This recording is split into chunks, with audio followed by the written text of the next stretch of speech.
So I love seeing this. Trust, respect, they're fun, they appreciate, they're honest, they're all the things. So here is the Lauren Kimball Great Client Checklist. And some of these things were mentioned in the chat, I think, and I'm not going to go through all of this because really the point of today's meeting is talking through retaining clients and what we can do on our side to keep them happy and to keep them with us. But these are all the things that I think are really awesome things that a client can be. And ultimately, it's so important to work with great clients because they make our job easier. They make it more fruitful. And most importantly, they make us happy. And who doesn't want to be happy, right? Right, guys? So now, how can we keep these great clients? Do you guys want to enter some ideas in the chat? Let's do it.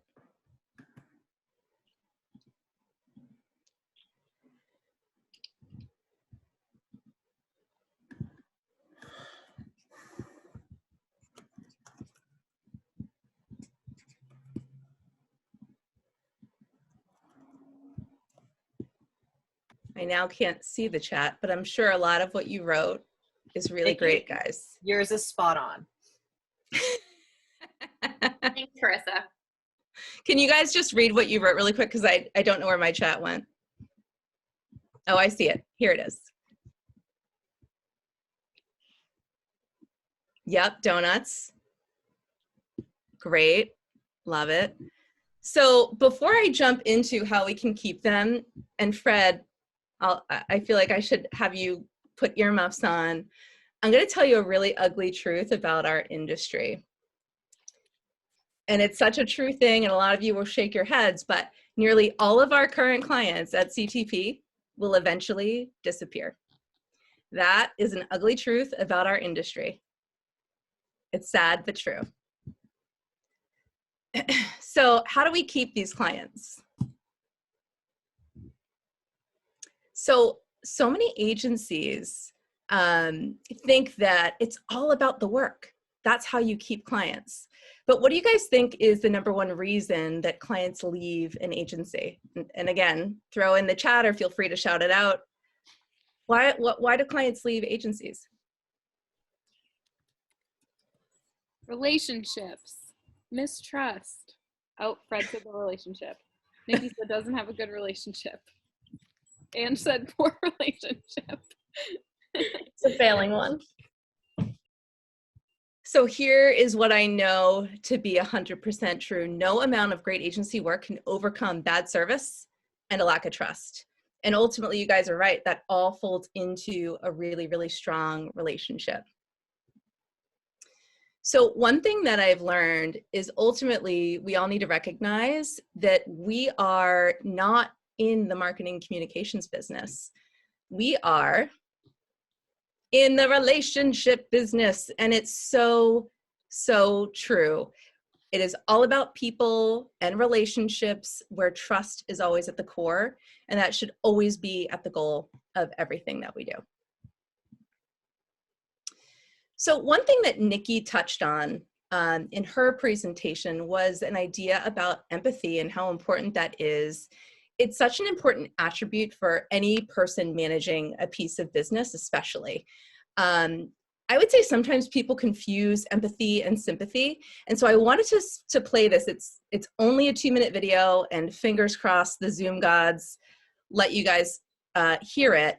But I wanted to show this to you so we can just very quickly unpack the difference between empathy and sympathy. Here we go. So what is empathy, and why is it very different than sympathy? Empathy fuels connection. Sympathy drives disconnection. Empathy, it's very interesting. Teresa Wiseman is a nursing scholar who studied professions, very diverse professions where empathy is relevant, and came up with 4 qualities of empathy. Perspective taking, the ability to take the perspective of another person or recognize their perspective as their truth. Staying out of judgment, not easy when you enjoy it as much as most of us do. Recognizing emotion in other people and then communicating that. Empathy is feeling with people.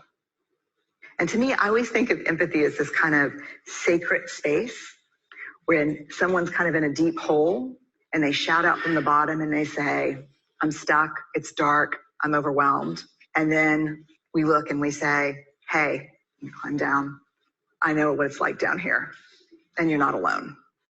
Sympathy is, ooh, it's bad, no, you want a sandwich? Empathy is a choice, and it's a vulnerable choice, because in order to connect with you, I have to connect with something in myself that knows that feeling. Rarely, if ever, does an empathic response begin with at least. And we do it all the time, because you know what? Someone just shared something with us that's incredibly painful, and we're trying to silver lining it. I don't think that's a verb, but I'm using it as one. We're trying to put the silver lining around it. So John's getting kicked out of school. At least Sarah is an A student. But one of the things we do sometimes in the face of very difficult conversations is we try to make things better.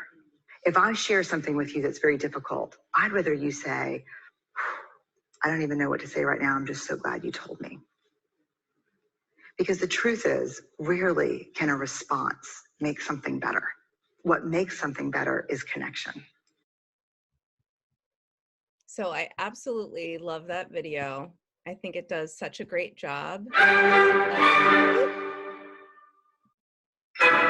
It does such a great job of explaining what empathy is, and how you can use empathy to really build a connection. My favorite quote in that video is when Brene says, rarely can a response make something better. What makes something better is the connection. And I think so many people try to find the right response. And I loved in the video where she says, I don't know what to say. I'm just so glad you told me, which is such a wonderful response, because just for many reasons. But I always love that video. And I just thought it was helpful to really hit on empathy a little bit extra today. So what is empathy? And why is it Help. very different than sympathy? Help me. Here we go. So empathy, I just wanted to hit on one other thing, because it really does translate into what we do, especially as you think about your day-to-day at CTP. All right, hold on. So these are just little things that help your day-to-day interactions with clients, and they all sort of infuse a little empathy. So a combination of some of these will really help create a connection, which can turn into trust. That's sort of one of the key elements of building trust, is through those relationships. Obviously, it's critical. You can't just be empathetic. You have to also fulfill your commitments. You can't be empathetic but really terrible at your job. I mean, come on. So fulfilling those commitments are really important as well. And ultimately, those two things together can really help you skyrocket in what you do. All right. So now let's talk about marriage, guys. Nikki brought this up in her presentation about how to lead clients. And one thing that she references, it really is like a relationship. It's an interesting analogy, really, and it's so true. And as you think about, and Steve can probably tell you this, as you think about a new business setting, it's sort of like you're on a date. Do we like these people? Is there, you know, a nice chemistry? And it's really funny. And as you get the business, it turns into a marriage and a commitment. And it's sort of a client agency relationship. There's give and take, just like a marriage as well. Ultimately, you need to work at it to keep it strong, just like a marriage. So, what does working at it look like? Think about that. What does working at it look like? So I can tell you with 100% certainty that it is truly the sum of doing so many different things all at the same exact time. It's not about doing one thing and one thing well. You've got to really do all of these things really well to continuously work on it. So part of that is the transactional, and we'll talk about that today. I kind of hinted at that. You've got to do your job and fulfill those commitments that you have every single day, and you have to be consistent with them. But then there's so many soft skills that sometimes are often unnoticed by people who don't lead client relationships. But those soft skills are so important to really have that great relationship and to really build on that, which can translate into organic growth and relationships down the road if they are to leave to go to another company. So let's talk about mastering the transactional things. So the way that I see it, there are 3 key things that are really fundamental to trust and relationship: consistency, commitment, contract. So consistency. Super easy. It's successful delivery of every single communication, the work product, the quality of the work product, and the financial tasks. All of those things, all of that consistency contributes to building that trust and building that relationship. Commitment. What exactly are we committed to doing with this client? What exactly is the scope of work? Is it clear?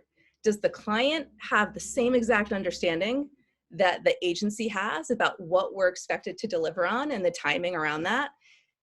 Is it clear on the onset of what you're doing? Are you on the same page with that client? Because I can tell you this, if there are misunderstandings or miscommunications on all that stuff after the fact, you are 100% going to fail.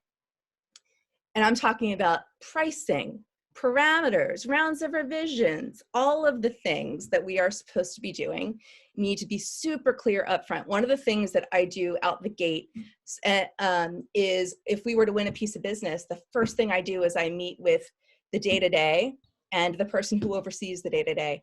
I talk through every facet of the scope. Here's exactly what we're doing. This is our process. Here's the roundabout time frame, and I map it all out so everyone can sort of air out any questions or things that they were confused about out the gate before we get started.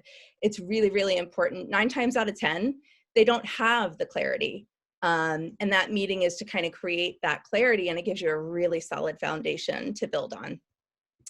And then the last thing on here is contract. Is there a master service agreement? Does your day-to-day actually understand what's in it? Almost all the time, the day-to-day has no idea what the MSA is. And so many times there are specific terms that are in there that we're tied to, whether that's an outline on, are we allowed to work with any of their competitors? Do we mark up any out-of-pocket costs?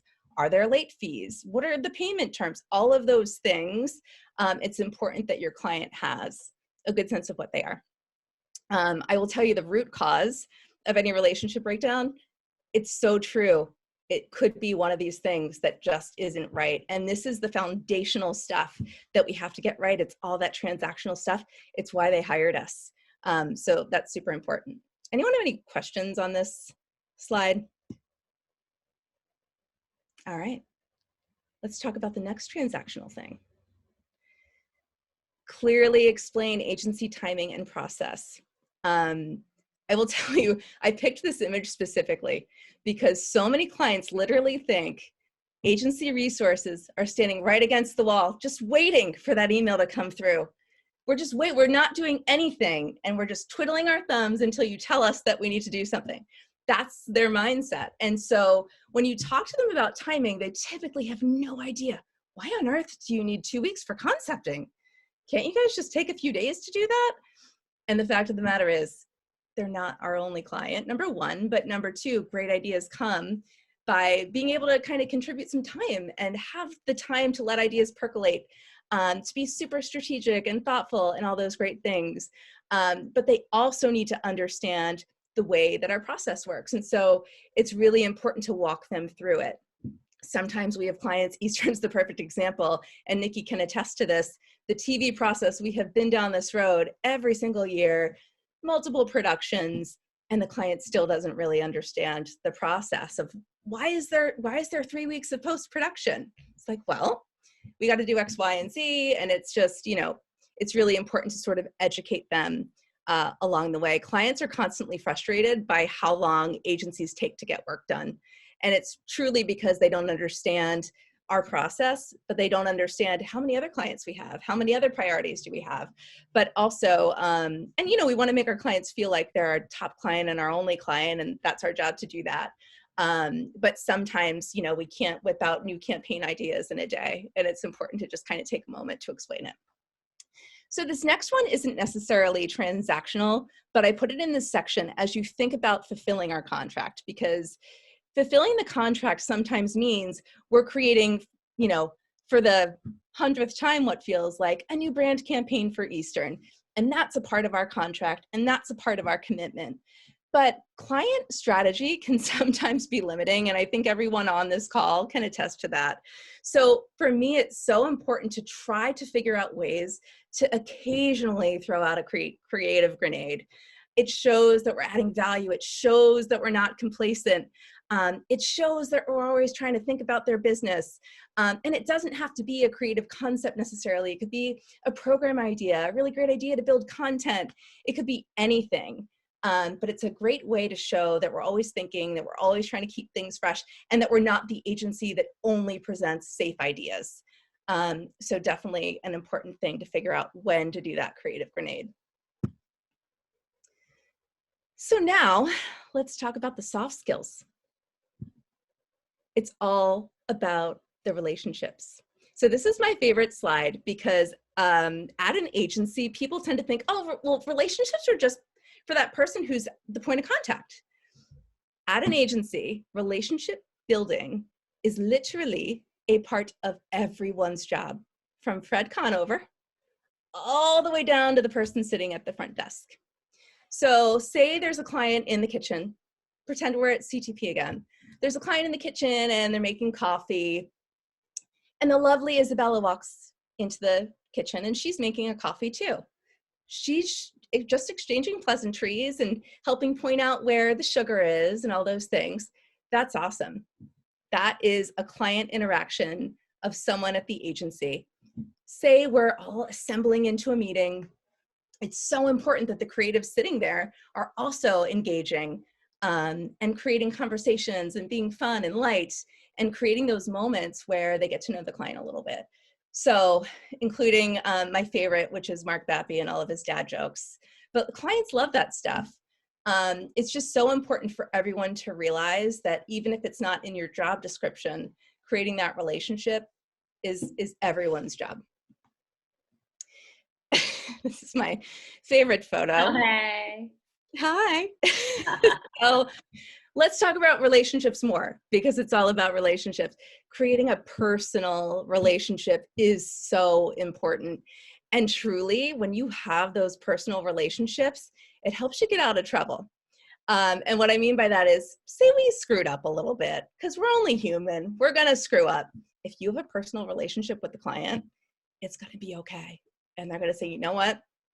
I trust you.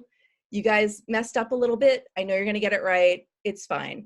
And it really can help you get out of hot water. But that personal relationship also, it can't be, there can be a little bit of fake in there, but it can't be a really fake thing. It has to be somewhat genuine. So getting to know their interests, their families, what do they like doing? What are their hobbies? And my personal fave, and Fred probably knows this from my expense report, is taking clients to lunch. I love taking clients to lunch. I love getting them out of the office. Their guards are down. It's a really great way to get intel of what's going on within their walls of their office space, but also having them feel like they can talk to me about something that's wrong, that they want to fix, or that they love, or that they need more of. And so I love doing that. Make FaceTime and phone time a priority. The thing I absolutely hate about emails is they are so transactional. You can't really create any sort of relationship with emails at all. Emails they serve a purpose. They're really important and they'll never go away. So email is intended for confirming budgets, confirming direction, confirming specific actions we need to be taking at the agency, or obviously when you're communicating with multiple people at one time. Email is important for that. But for me, I love to just pick up the phone. Pick up the phone. If it's not any of those things I just said, why not pick up the phone? It's easier, but more importantly, there's always going to be that relationship moment. Or almost every single time I call a client, the reason why I called, we check that off, but then they start talking about something else, which is great. And if I didn't pick up the phone, that wouldn't have happened. The other thing in terms of in-person meetings, and we will get back to that at some point, but always plan on going in a little early and staying a little late, because it's always great to have a quick aside with the client, or even walking the halls and talking to people in other departments. When we go to Eastern, we walk by every single person in the marketing group. And they all turn around and they say hi to us, and it's sort of like the CTP brings the energy. And I like to think that we're a nice part of their otherwise somewhat mundane day, because you can hear a pin drop in their office. And between Nikki and I, we're loud and say hi to everyone. But picking up the phone is a really great thing. And obviously client meetings. Nikki mentioned this in her presentation, but being an active listener and truly listening with care goes a long way. I'm not going to hang on this slide long, but it's just sort of restating what she said when we last met. And just to reiterate, that playback method is a really, really important one. Shows you're listening, but also when you parrot something back to a client, they may say, no, I said that, but that's not what I meant. And then it just helps clarify along the way. Honesty, ethics, respect, integrity. These are all such important things. One thing that really builds trust is credibility. And I just think it's an easy way to screw things up when you don't have that credibility. So for me, I always say, be honest. You got to take ownership. You got to be accountable. Clients see right through that. You can't be a finger pointer. You have to own it. It shows you're a partner. And ultimately, I feel like it results in the client just feeling more confident that you're listening and that you understand and that you're not going to make that mistake again. And it's a really nice moment to help build that relationship and trust. I think integrity is important too. You don't want to be a pushover. So for me, it's really important to also be firm when you need to be firm with a client. You earn respect, but you're also showcasing your leadership, which is important too. So this next slide is one of my favorites because I was in a seminar and this was one of the slides, or the point on the slide was one of the slides. And I had an aha moment of, oh my God, it makes so much sense because I've worked at agencies almost my entire career. And I've worked at some big ones where it's all about the TV spots and pushing these wild, crazy, risky ideas. And of course, our clients would dig in their heels and all of those things. But so many agencies really do focus on the brand and how are we going to grow your brand? And the reality is clients rarely care about the brand. Clients care about their careers. They care about looking good. They care about the creative working. They care about the measurement. They want to prove to their boss, I'm good enough to get to the next level. And so I always have that filter with whatever I do, is ultimately they want, how can I help them look good is really my filter versus how can I sell what we're trying to sell them? Because in the end, we want everything to be a success as well. But sometimes clients feel threatened by an agency's really great ideas because they see them as too risky. So this is a really, I don't know, for me, this one spoke to me a few years ago or longer when I heard it. Be a source for learning. This is an easy one for everyone at CTP, I feel, because I feel like you guys are you all know best practices. You all know the changing technologies, but guess what? Our clients don't. They have no idea. And it's a great thing for us to be able to kind of step in and teach them. And it goes back to the slide I just showed you. Teach them, and they can be the ones saying to their boss, hey, this is the best practice, and this is what we should be doing, because ultimately it's just going to make them look good because they care about their careers. Channel the client's target audience. Clients actually don't think about the target much. And sometimes, depending on the target, they may rarely interact with it. So always try to bring the target's point of view into whatever you're trying to do, whatever you're trying to rationalize or sell to them, because our ability as CTP and the power of us is our ability to truly represent the target audience. Next up is feedback. And sometimes people may say, oh, I don't want to put myself out there and ask, but it's so important to seek feedback and to do it proactively before they want to sit you down and give you feedback. It shows that I really care. I want to know how we can get better. What are we really good at? What is really helpful that we've been doing? All of that stuff, giving feedback on the team, how the team's doing, all of those great things, because we can take those things and we can optimize anything on our end based on that feedback before it becomes an issue on our side, because we don't want it to be an issue. But I read an article that was talking about client feedback and giving feedback to agencies. And based on the poll, it said that the clients felt like agencies are often unaware of any relationship issues. And I was really surprised by that, but I can see that because so many people really do get caught up in the day-to-day, and they forget about the importance of taking a pause and asking for feedback proactively. So since this is a Lauren Kimball seminar, I wanted to tell you the most important thing that I have learned, that I have taken a hold of in my career, and I have made it really important to do in my job every single day. And this is what I have learned, guys. And some of you may roll your eyes because you're like, oh, of course that's the thing. Having a crystal clear scope, one of the most important things you can possibly do.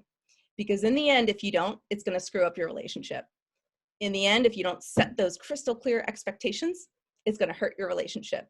And you got to set those expectations on the onset. And if you don't have a crystal clear scope, where do you set those expectations? How do you manage them? It's nearly impossible. So clear scopes, set expectations, and you guys are going to be great. So it's truly all about the Benjamins, baby. It really is. So let me tell you, money matters. And is Fred Conover still on the line? Fred can say, yes, Lauren, money matters, but I don't know if he's still on the call. It truly is the biggest key to success. You have to set expectations on the agency value. You have to, because if you don't, there's no way to set those expectations again. It's almost impossible.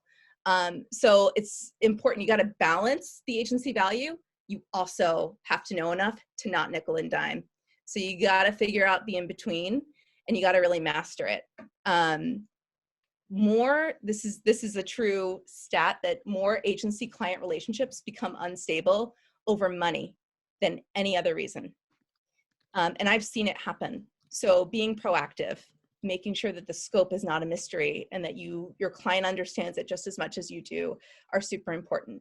Another rule of thumb, and every account person on this call is going to shake their head, is you never throw like an invoice grenade at a client when they're like, what is this $5,000 invoice for this overage? Like, what is this? That'll instantly just put a huge crack in your relationship.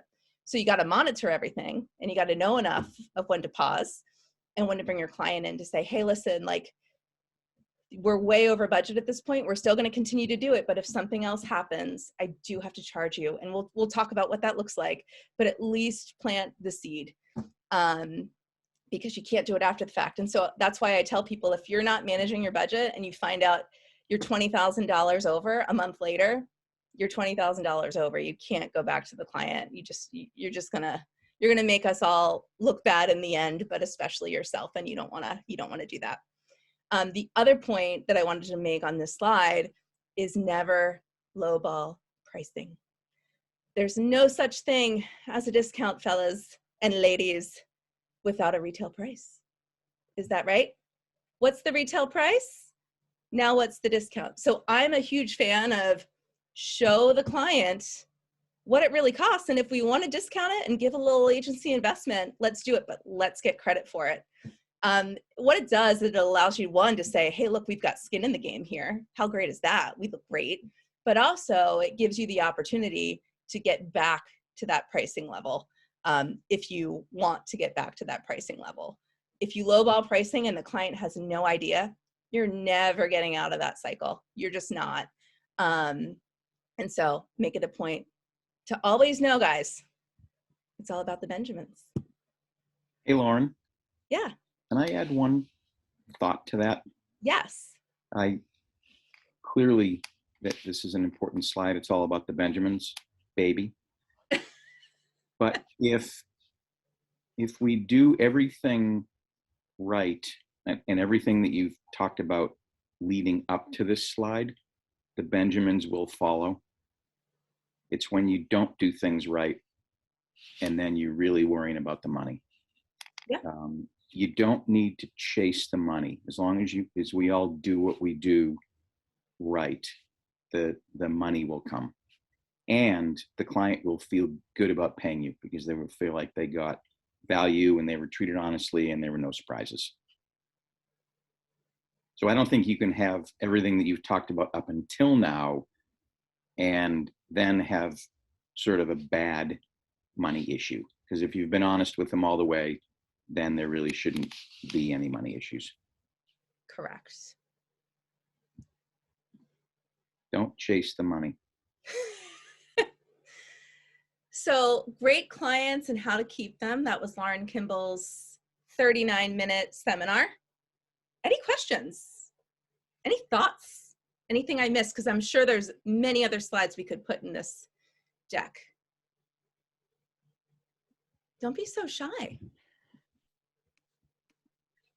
I think something that I would recommend to include it too is just like really get in the weeds and get to know their business. With Mark and I, and given Mark's background with a lot of these startup companies, they look to him not only as kind of this partner that helps them with their marketing, but also as their business to help them grow. Like he's introduced CEOs to potential board members, and that has also just been a nice win for us as an agency to like loop us in and put us in good favor. He's also referred people to jobs there. And what's been kind of nice is there are people that he has been friendly with or that we've previously worked with. And then they, once again, turn around and hire CTP. So just kind of another fun technique to add to it. No, and that's, I mean, Krista, that's one of the most important things. Nikki actually touched on that in her presentation, how to lead clients. And if you don't know your client's business, how can you add enough value? It's really, really hard. How can you come to them with a point of view about something? So it's really critical to dig in, and that helps create credibility and trust, which helps with the relationship overall. So that's a fabulous comment.